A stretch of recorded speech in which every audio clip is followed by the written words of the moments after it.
പാലക്കാട് മലമ്പുഴയിൽ വിദ്യാർത്ഥികളെ അധ്യാപകൻ പീഡിപ്പിച്ച സംഭവത്തിൽ സമഗ്ര അന്വേഷണത്തിന് ഉത്തരവിട്ട CWC.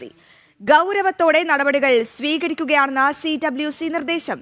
ജില്ലാ ചൈൽഡ് പ്രൊട്ടക്ഷൻ യൂണിറ്റിന്റെ നേതൃത്വത്തിൽ കൂടുതൽ വിദ്യാർത്ഥികൾക്ക് കൗൺസിലിംഗ് നൽകും. വിവരങ്ങളുമായി അരുൺ ആലത്തൂർ ചേരുന്നുണ്ട്. ഞെട്ടിപ്പിക്കുന്ന വിവരമാണ് അരുൺ പുറത്തു വന്നത്. മലമ്പുഴയിൽ എത്ര വിദ്യാർത്ഥികളെയാണ് അധ്യാപകൻ ഇതുപോലെ പീഡിപ്പിച്ചത്? എന്നാലും ഈ കൗൺസിലിംഗിലാണ് ഇത്രയധികം വിദ്യാർത്ഥികൾ, 5ാം ക്ലാസ്സിൽ പഠിക്കുന്ന ആൺകുട്ടികളടക്കമാണ് ഈ അധ്യാപകനെന്ന് വിളിക്കാൻ അർഹനില്ലാത്ത ഈ പ്രതി പീഡിപ്പിച്ചത്. എന്തായാലും ഇദ്ദേഹത്തിന്റെ ഫോണിൽ നിന്നും ചില നിർണായക ദൃശ്യങ്ങളൊക്കെ കിട്ടിയെന്നാണ് നമുക്ക് ലഭിക്കുന്ന ഏറ്റവും പുതിയ വിവരം.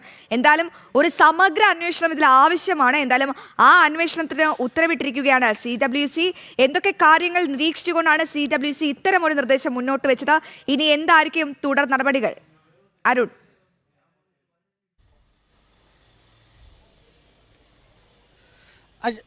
അശ്വതി, ഈ മലമ്പുഴയിലെ വിദ്യാർത്ഥികളെ അധ്യാപകൻ പീഡിപ്പിച്ച സംഭവത്തിലെ സമഗ്ര അന്വേഷണത്തിലേക്കാണ് ഇപ്പോൾ CWC ഉത്തരവിട്ടിരിക്കുന്നത്.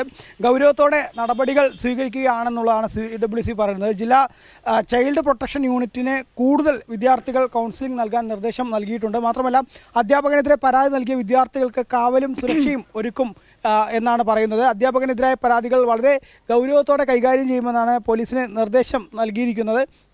ഏതായാലും കഴിഞ്ഞ ദിവസം ഈ കുട്ടികളെ CWC ആദ്യഘട്ട അവരെ കൗൺസിലിംഗ് നടത്തിയ സമയത്ത് തന്നെ 5ഓളം കുട്ടികളാണ് അധ്യാപകനെതിരെ ആദ്യം മൊഴി നൽകി രംഗത്തെത്തിയത്. അതിനുശേഷം പിന്നീട് പോലീസിന് ഒരു 10ഓളം കുട്ടികൾ വീണ്ടും മൊഴി നൽകി എന്നുള്ള വിവരം കൂടി ഇപ്പോൾ പുറത്തു വരുന്നുണ്ട്. അങ്ങനെ ഒരുപാട് കുട്ടികളാണ് ഈ അധ്യാപകനെതിരെ ഇത്തരത്തിൽ അധ്യാപകനിൽ നിന്നും ദുരനുഭവം ഉണ്ടായി എന്നുള്ള കാര്യങ്ങൾ തുറന്ന് പറഞ്ഞിരിക്കുന്നത്. ഈ ഘട്ടത്തിൽ തന്നെയാണ് ഇതിൽ കൂടുതൽ സമഗ്രമായ അന്വേഷണത്തിലേക്ക് കടക്കുന്നത്. കൂടുതൽ കുട്ടികൾക്ക് കൗൺസിലിംഗ് നൽകുന്നത് ഉൾപ്പെടെയുള്ള നടപടികളിലേക്ക് കടക്കും എന്നുള്ളതാണ്. പോലീസും കൂടുതൽ വകുപ്പുകൾ ഉൾപ്പെടെ ഈ അധ്യാപകനെതിരെ ചുമത്തും എന്നുള്ളതാണ് പറയുന്നത്. കഴിഞ്ഞ ദിവസമാണെങ്കിൽ ഈ അധ്യാപകന്റെ മൊബൈൽ ഫോൺ പരിശോധിച്ച സമയത്ത് കുട്ടികളുടെ അശ്ലീല ദൃശ്യങ്ങൾ ഉൾപ്പെടെ ഈ മൊബൈൽ ഫോണിൽ നിന്നും കണ്ടെടുത്തിരുന്നു.